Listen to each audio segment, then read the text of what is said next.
అంటే మనకు ఎప్పుడు అందరం గుర్తుపెట్టుకోవాల్సింది, ఎస్పెషల్లీ మీడియా, సంక్రాంతి అనేది ఖచ్చితంగా వార్ ఉంటుంది.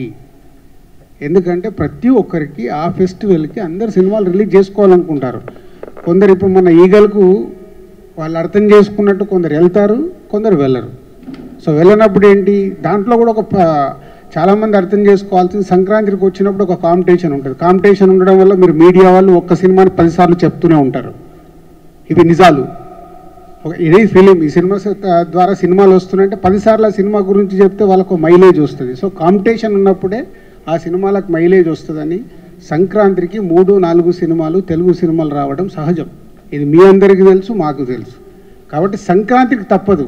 వేరే వారాలలో ఉన్నప్పుడు సాధ్యమైనంత మట్టుకు అందరూ అర్థం చేసుకుంటారు, ప్రొడ్యూసర్స్ అర్థం చేసుకొని సెటిల్ డౌన్ అవుతుంది. బట్ సంక్రాంతికి ఎవ్రీ ఇయర్ రావాల్సిందే. పోతే నెక్స్ట్ ఇయర్ నుంచి సంక్రాంతికి మీకు దిల్ రాజు దొరకడు.